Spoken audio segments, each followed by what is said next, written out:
Hello and welcome back to another ProGuides video. In the old 9.18 patch, Riot had introduced a new item system that created an influx of gold along with adjusting champion pools and experience points. In 9.19, we see that Riot has reduced this income from boxes a little, but it's still much more than it originally was. So to anyone new or old to TFT, here is a brand new leveling and economy guide. But before we begin, be sure to click our link below in our description to see more in-depth guides, builds, and ways to win you your next games. There are many courses designed by pro players within the top 1% of the game to teach you the meta and how to effectively climb up the ladder. So go to ProGuides.com today. Alright, without further ado, let's jump back into the video. For those of you who are returning to TFT and do not understand the new system, or those who are just new to TFT, let's cover the basics. Let's start with economy. Number 1, you're guaranteed a base economy of 2 gold. Base economy means you're guaranteed this amount per round no matter what. This goes up by 1 per round until you reach the max of 5 gold per round. Number 2, you get an additional gold every time you win. Number 3, you get an additional gold when you go on a win or loss streak. The number goes higher depending on your streak. 2 wins or losses is plus 1 gold. 4 or more is plus 2 gold. And 7 or more is plus 3 gold. Win streak is obviously more preferable, but much harder to achieve when you get to mid to late game. Moving on to number 4, you can get interest based on your current income. The interest is simply based on your digit in the tens, so if you have 10 to 19 gold, you have 1 interest each round. If you have 20 to 29 gold, you get 2 interests each round. This caps at 50 gold with 5 interest. And lastly, number 5, you can get gold in your boxes. This number can range anywhere from 1 to 10 plus gold, as you can also get units to sell in those boxes. The 3 types of boxes are common, uncommon, and rare. Common boxes are gray and contain gold, champions, or Nico's help. Uncommon boxes are blue and contain item components, gold, champions, or Nico's help. And rare boxes are gold and contain spatula, full items, gold, champions, or Nico's help. Now on to the basics of leveling. Leveling is really simple. Number 1, you can buy 4 experiences with 4 gold. This makes it really easy to calculate the math of how much gold you need to get to each level. Number 2, you level in order to have more space on your board. Each level represents the amount of unit you can have, with the exception of the item FON, which can increase this. So level 4 means 4 units on the board. You also level so you can get higher tier units in your shop. We'll go in depth about that later. Number 3, you level automatically on your first 3 rounds. From there, experience points differ for each level. In 9.18's patch, the experience was raised slightly as shown here. So that's the general basics. Now let's get into the more advanced strategy of using your economy and leveling. The 2 types of strategy is either to conservatively save or hyper roll. Let's review conservative saving. With the new 9.19 patch, saving your economy is a much safer and smarter play as you take less damage now. All champions basically deal 1 less damage than they did before. This means longer games, and also it gives you time to get to 50 gold without having to panic because your health dropped below 40 HP before wolves. Losing streaks may be a lot more manageable than they used to be. So let's go over the early game. For the first 3 rounds, we normally recommend you to sell any units you get from boxes in order to get everything in your shop. Getting your common units to level 2 is very likely in the first few rounds, so this strategy allows you to keep your options open and maximize your chances to get a unit to level 2. The only time we recommend you to potentially keep it is if it is an incredibly strong unit that can get you ahead. For example, Kennen or Shyvana are both rares that are so great in the meta right now that you can potentially hold on to them for a little bit. Don't ever keep them in expense of being able to get a common to level 2 though. But as such, we also often recommend you sell your starting unit from Carousel as well if you lack the income to purchase all the units in your shop. There may be times you don't need to though. For example, you're 1 gold off from buying the last unit in your shop, which is Camille. You're better off keeping your starter unit in that case since Camille isn't that strong even at level 2. Another example is if you got Lucian as your starting unit and you've already found a 2-star Tristana. This might be a good time to keep him and try to go for gunslingers.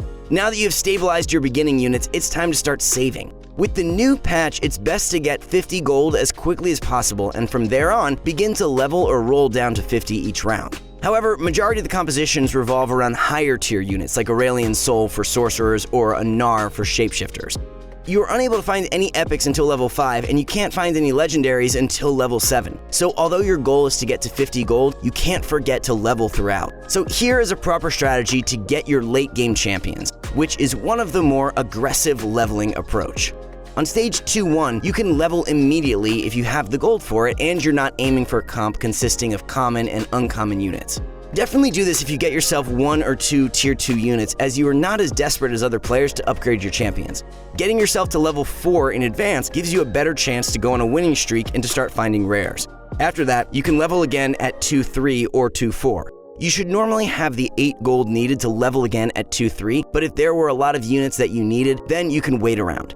Try to sell anything unnecessary though to get the 8 gold needed. From there, try to save enough to interest, so at least 10 gold before you hit Crumbz so you can interest a bit more. If you've been on a win streak, you should have about 30 gold by stage 3-1. From here, you can either spend the 12 gold at 3-1 to level 6, or spend 8 gold at 3-3. We don't recommend leveling at 3-2 since it's an awkward interval for your income. Always remember that buying XP is a multiple of 4, so using 12 gold to buy the 12 experience needed is better than buying for 10 experience needed to get to level 6. After this, it's a good time to start gauging your status and wait now. You can try to save up to 50 gold, where after you get to the 50, you can spend the gold according to what you need. If you've been on a pretty solid win streak, you can aim for leveling to 8. If you noticed a dip in your power or lots of tier 1 units, then start rolling for upgrades and epics. Try to stay above 50 gold though to keep interest at the highest. Aiming for at least 7 units is ideal, so you at least have the chance of finding legendaries. However, if your health is starting to dip below 40 HP, or you want to go for a large power spike, it might be time to look into our next strategy, which is hyper rolling. Hyper rolling is simply pressing that refresh button until you found all your units to level 2 or level 3. The strategy usually revolves around rolling before level 5 to get your common units to level up as soon as possible. The best time to go for this strategy is when the composition you're aiming for consists of low-cost units, which was especially popular with Void Assassins or Gunslingers last patch. The main reason for this is because champion drop rates depend on your level. These common units can be very effective at a higher tier, so rolling before 5 gives you the best chance of getting them. By hyper-rolling, you can also get a stronger team than your opponent, giving you a nice win streak while maintaining your 100 health. But be careful, when you hyper-roll, keep in mind that there's a champion pool that you share with your 7 opponents. So before you hyper-roll, scout your enemy boards to see what compositions they're going for.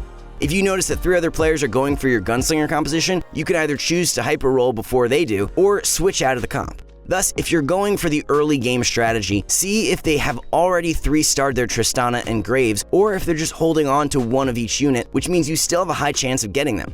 There are 39 of each common unit as shown in the chart, so there's plenty to go around for at least 2 players to 3-star a unit, but scouting to see your chances is always the proper method. A good example for a time to hyper-roll early outside from aiming for a low-tier composition is if you are close to 3-starring a unit. For example, it's round 5 and you have a 2-star Tristana and a 1-star Tristana. You also have a pair of Graves and Lucian. Spending your money to get your Tristana as close to level 3 and your other pairs up a level is a great way to get a power spike. In this strategy, we don't worry about leveling until much later. The priority is to 3-star as many units as possible, so we try to keep our levels low. Another common strategy is to actually run pirates and go on a loss streak. Pirates grant an average of 1.7 gold throughout the games. By running pirates and going on a losing streak, you can save up quickly in the early games so you have more money to hyper-roll before you hit level 5 or 6. This also gives you priority during the carousel rounds, where items are so crucial in this game that this becomes a great advantage. In general though, Void Assassins are still very strong in the meta. With the new patch, hyper-rolling should be an even more popular method, as people are also aiming for Gunslingers and Wild. Unless you're running these compositions though, hyper-rolling would be a better strat mid or late game to keep a win streak, or if your health runs low.